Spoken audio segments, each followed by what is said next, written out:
The national power grid transmits alternating current, or AC, because it is an efficient way to move raw energy across thousands of miles. But the microscopic transistors inside your phone and computer cannot use it. They require direct current, or DC. This graph shows an AC waveform. The voltage is in a constant state of flux, swinging from positive to negative. But microchips demand strict stability. They require a steady, unidirectional flow of electrical charge that stays at a constant voltage, never crossing the zero line. If you fed raw, oscillating AC directly into delicate electronics, you would get interference and noise, much like the static on this vintage television screen. Your power adapter acts as a translator to prevent this. To translate oscillating AC into a steady DC signal, we need a component that acts as a one-way gate. In modern electronics, that gate is the PN junction diode. Without this one-way translation, the reversing polarity of the electrical grid would physically destroy the semiconductor structures inside a CPU. Before 1948, controlling the flow of electrons required vacuum tubes, often called valves. These glass tubes relied on heated cathodes to boil off electrons. They were bulky, consumed massive amounts of power, and had a limited operational life. Modern electronics replace the vacuum and the extreme heat with the PN junction. This component performs the same valve action within a solid crystal of silicon or germanium. This diagram illustrates a PN junction in a state called forward bias. When the positive terminal of a battery connects to the P side of the crystal, the internal potential barrier drops. Electrons, shown here in blue, surge across the boundary.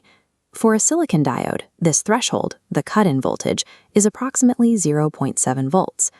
When we flip the battery into reverse bias, the depletion region widens. The diode becomes an insulator, and the electron flow comes to an immediate halt. A tiny trickle of charge, called the reverse saturation current, does manage to cross the junction. However, it is measured in microamperes, an amount small enough that for power purposes, the gate is effectively closed.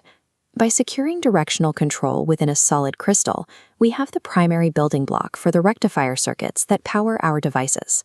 We can construct a half-wave rectifier by placing a single diode in series with a secondary transformer coil and a load resistor.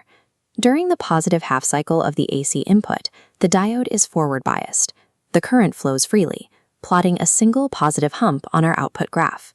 When the AC voltage reverses for its negative half cycle, the diode enters reverse bias. The flow stops, leaving a flat 0-volt line on the graph until the next cycle begins. The resulting output is unidirectional, that it is delivered in separate, disconnected pulses. Because the diode blocks and discards the negative half of the AC wave, exactly 50% of the available energy from the grid remains unused. While this current is technically direct, dropping to 0 volts dozens of times a second makes it too intermittent to keep a microchip running reliably. To capture that discarded energy, we use a full-wave rectifier. This requires 2 diodes and a specialized component known as a center tap transformer. The center tap serves as a 0-volt reference, causing the voltages at the top and bottom terminals to operate perfectly out of phase with one another. During the first cycle, the top terminal is positive. Diode 1 becomes forward biased, allowing current to flow downwards. When the alternating current reverses, the top terminal turns negative, shutting off diode 1. Simultaneously, the bottom terminal turns positive. In this phase, diode 2 conducts. Its current routes downwards through the lung resistor, traveling in the same direction. The negative cycles have been flipped upward, creating a continuous chain of positive peaks.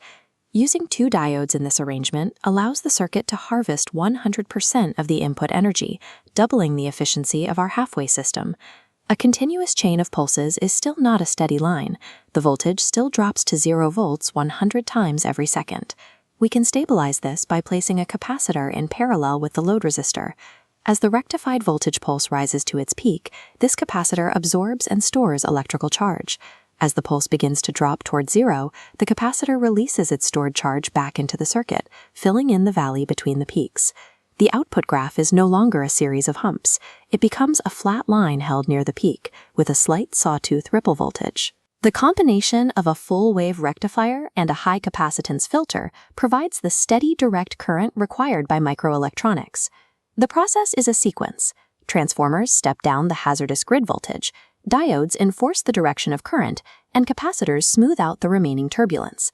This control over electron flow began with naturally occurring crystals of galena, or lead sulfide. Early engineers used them as primitive point contact detectors to extract signals from radio waves. The power adapter plugged into your wall is the direct engineered descendant of those early crystal detectors.